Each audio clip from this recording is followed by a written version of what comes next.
रुद्रपुर गांव में एक मेहनती और स्वाभिमानी गुड्डन कुम्हार अपनी पत्नी धरा के साथ रहता था। गुड्डन की पत्नी को लिवर की गंभीर बीमारी है और इलाज के लिए पैसों की सख्त जरूरत है। एक दिन सुबह धरा धीरे से बोलती, आज बहुत देर हो गई गुड्डन, चाय नहीं पी क्या? तेरे हाथ की चाय बिन पिए दिन कैसे चढ़ेगा धरा, लेकिन पहले तेरा दवा खा लेना जरूरी है। दवा खत्म हो गई है, कल जो लाई थी वो आखिरी गोली थी। क्या तो रही थी दवा, बची है कुछ? धरा आंखें चुराकर बोलती है, मैंने आधी आधी कर ली थी ताकि 2 दिन चल जाए। गुड्डन पल भर के लिए कुछ नहीं बोलता। उसका चेहरा पत्थर सा हो जाता है। भीमराज जो चौधरी है गांव का और उसका दोस्त राम सिंह जो सरपंच है गांव का, वह दोनों अपने कुछ साथियों के साथ गांव के चौराहे पर बैठे हुए हैं। वो कुम्हार वाला खेत मेरे घर के ठीक पीछे लगता है, छोटा सा है, पर ले लूं तो मेरी बाउंड्री पूरी हो जाएगी। गुड्डन नहीं मानेगा, जिद्दी आदमी है। कहता है ये जमीन उसके बाबा की मिट्टी है। तुम मिट्टी की कसम खा बैठा है। अच्छा, मिट्टी को ही हथियार बनाते हैं अब रात हो जाती है। ये मिट्टी भी अब दिल तोड़ने लगी है।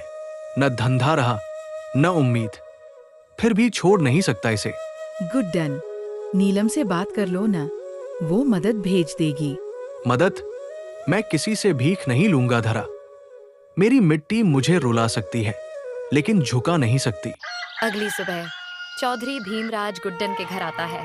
राम राम कुम्हार जी, कैसे हैं? बहुत सुना आपकी ईमानदारी के किस्से। राम राम चौधरी जी। किस्मत का हाल तो वही है जो इन बर्तनों का जितना पकाओ उतना ही दरक जाए। बात तो बड़ी सच्ची कही। देखो, सीधे मुद्दे पर आता हूँ। तुम्हारा पिछला खेत मुझे चाहिए, दाम दूंगा अच्छे। माफ कीजिए चौधरी साहब, वो खेत मेरे बाप दादा की मिट्टी है, मैं नहीं बेच सकता। मिट्टी पेट नहीं भरती गुड्डन, वक्त पड़ जाए तो आदमी अपने ईमान का सौदा भी करता है। पर मैंने तो अपनी बीमार बीवी के लिए भी ईमान नहीं बेचा। जमीन तो बहुत दूर की बात है। गांव की पंचायत बैठती है जिसमें भीमराज और राम सिंह ने गुड्डन को पंचायत में बुलाया है। गुड्डन, गांव का विकास जरूरी है। तुमने तो वैसे भी वो जमीन परती छोड़ रखी है। उस परती मिट्टी में मेरे पिता की राख मिली है सरपंच जी। वहाँ मैं हल नहीं चलाता, वहाँ मैं रोज हाथ जोड़ता हूँ। तो अब गांव के विकास के लिए तुझे हटाना पड़ेगा। देखो गुड्डन, आखिरी मौका है, इज्जत से दाम ले लो वरना रास्ते कई हैं।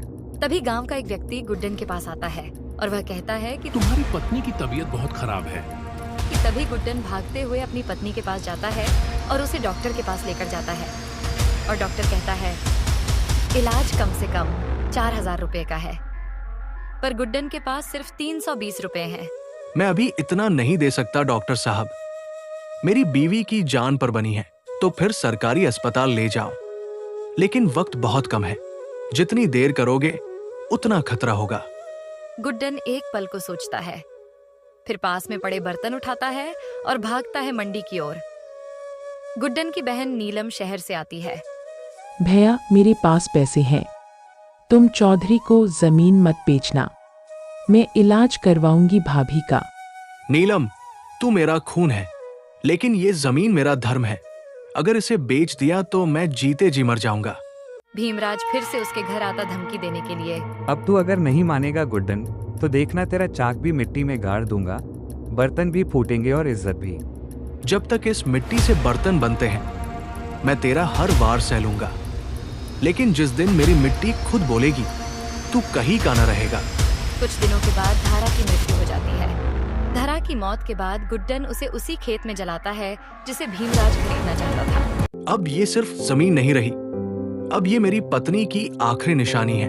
अब कोई मोल नहीं, कोई सौदा नहीं, अब सिर्फ कसम है, मिट्टी की कसम। जब यह खबर पूरे गांव वालों तक पहुंचती है, जब वह गुड्डन के साथ खड़े होते हैं, भीमराज का विरोध होता है। पंचायत भी गुड्डन के पक्ष में आती है। गुड्डन मिट्टी पाठशाला खोलता है जहां वह बच्चों को बर्तन बनाना और आत्मसम्मान का पाठ पढ़ाता है। 2 साल बाद गांव का वही चाक, वही टूटी हुई झोपड़ी, जिसमें गुड्डन मिट्टी पाठशाला आत्मसम्मान से जीवन की कला सिखाता है। बाबा जी, ये जो घड़ा आपने बनाया, इसमें कोई दरार क्यों नहीं है? मैंने भी कोशिश की थी, पर मेरा तो टूट गया। दरार मिट्टी में नहीं होती बिटिया, वो हाथों की नियत में होती है और सब्र में।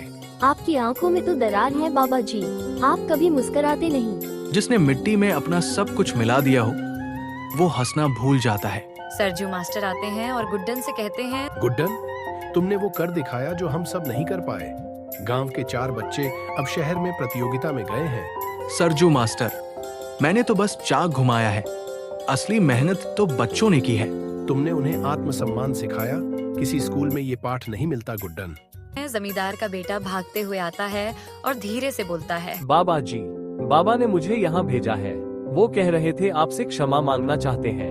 नहीं बाबा जी, क्योंकि अब उनकी आत्मा उन्हें सोने नहीं देती। क्यों? क्योंकि अब शहर वाले मेरी मिट्टी के घड़े खरीदने लगे हैं? नहीं बाबा जी, क्योंकि अब उनकी आत्मा उन्हें सोने नहीं देती।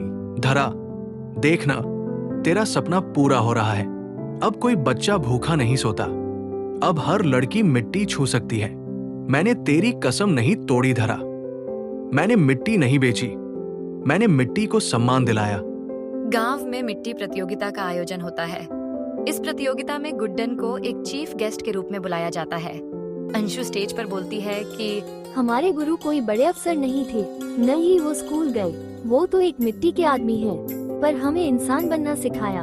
उन्होंने सिखाया कि झुककर जीना जिंदगी नहीं और मिट्टी कभी नीची नहीं होती, क्योंकि उसी से हम बने हैं। गांव तालियों से गूंजता है।